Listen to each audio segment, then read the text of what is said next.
V srcu Slovenije leži reka Sora, umirjena sila, ki oblikuje pokrajino že stoletja.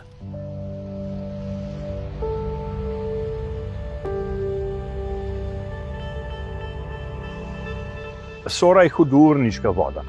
To pa velja v ekologiji kot najbolj živ vodni ekosistem. Hudourniško pomeni hitro spreminjanje razmer, razlike v vodostajih, hitrostih vode.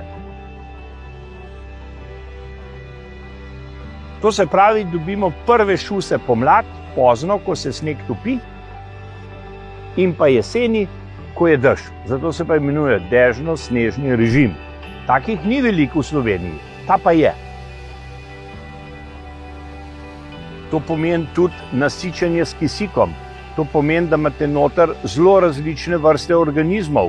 To je reka, ki ji rečemo salmonidna reka. To se pravi reka, v katerih so značilne vrste postrvi. In nenazadnje še danes reka nudi neke druge užitke, kot so, bi rekel, zelo osebni, turistični. To je bilo navadno kopanje v reki. A kot pogosto opazimo v naravi, je to krhko ravnotežje včasih izmuzljivo. Generacije so se zanašale na reko Soro, ki je nudila preživetje, energijo in navdih prebivalcem tega območja. Slovenija kot dežela rek in bogata z vodami je večina naselij in kasneje industrije nastala ob rekah. To je seveda pomenilo, da se je sčasoma ta pritisk na reke močno povečeval in Sora seveda ni bila pri tem izvzeta in je industrija, predvsem v tako imenovani industrijski dobi, na njej pustila tudi velik pečat.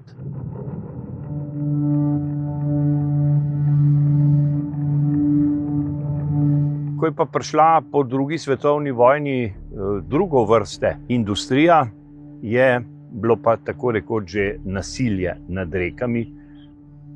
No, to nasilje je bilo predvsem povezano z industrijskimi odplakami, rabo vode in seveda vračanje teh odpadnih vod v sam rečni sistem. In te vode so bile praviloma danes, bi rekel, močno onesnažene. Kajti v tem kontekstu razvoja družbe in države je seveda prevladal razvoj, ne pa okolje, kaj šele narava. In tega bremena se vsekakor spominjam, ker smo v 80-ih letih sem sodeloval pri tako imenovanih monitoringih, ocenjevanju različnih slovenskih rek. In Sora je bila med tistimi, za katere lahko rečem, da je bila med najbolj onesnaženimi. Čistilnih naprav je bilo malo, čeprav je bila ena prvih prav v Škofji Loki.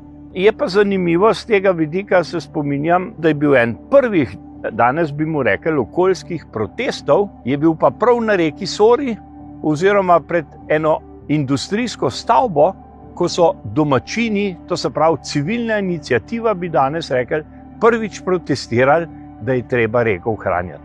To je desetletja nazaj. To se pravi, Škofjeločani, če tako rečem, ali ljudje ob Sori so se že kmalu zavedali, da tako ne bo več šlo naprej. Njen miren in predvidljiv tok je bil vir tolažbe, vendar kot pri vsaki sili narave, tudi tu najdemo trenutke upora. Reko so jemali v tisti njeni prvobitnosti, jo niso ožili, jo niso kanalizirali še v tistem času, ne? Kasneje se je pa seveda ta pritisk na reke tudi v tem smislu, tudi v Sorah, obeh Sorah, predvsem pa Selški in naprej skupni Sori, če tako smem imenovati Soro po sotočjih, nadaljeval. In to je tudi ena od današnjih črnih točk, ko nam reka na svoj način vrača in ta način so poplave. Letos je Sora sprostila svojo jezo ter presenetila prebivalce z neukrotljivim pohodom, ki je razkril njeno nepredvidljivo moč. Poplava, kot jo danes imenujemo, jo razumemo predvsem v kontekstu škod in nevarnosti. Vendar poplava je življenje reke. To se pravi, da reka vsake toliko časa napolni svoje širše korito. Težava pa nastopi, ko reko umestite v kanal brez meandrov, kanal, ki je ozek, ki ne prenese tako velikih pretokov, tako veliko vode, in takrat se reka razlije izven svojega koridorja, ki ga je določil človek. In tako pridemo do sociološkega, družbenega problema, ki se mu reče poplavljanje in uničevanje imovine, in seveda tudi celo na primeru železnikov leta 2007 tudi življenja. Smo priča divji moči narave, ko se mogočna Sora, nekoč mirna, spremeni v neustavljivo silo in preoblikuje vse, kar je na njeni poti. Treba je poudariti, da je temu kriv človek, ne reka kot taka. In seveda zdaj tako imenovani protipoplavni ukrepi so velikokrat v podobni smeri koncipirani. Ne da bi se zavedali, pravzaprav, kaj je rečni koridor, da ima voda svoj prostor in da voda samo osvoji v določenem letnem času tisti svoj prostor, ki ga sicer prepusti kopnemu. Ampak sredi kaosa se pojavi priložnost za razmislek, ali smo izgubili stik z ritmom narave. Ali opazimo reko le, ko se upira, pozabljajoč na harmonijo, ki jo prinaša v mirnih dneh. Mi pa danes ta razvoj in napredek napačno razumemo.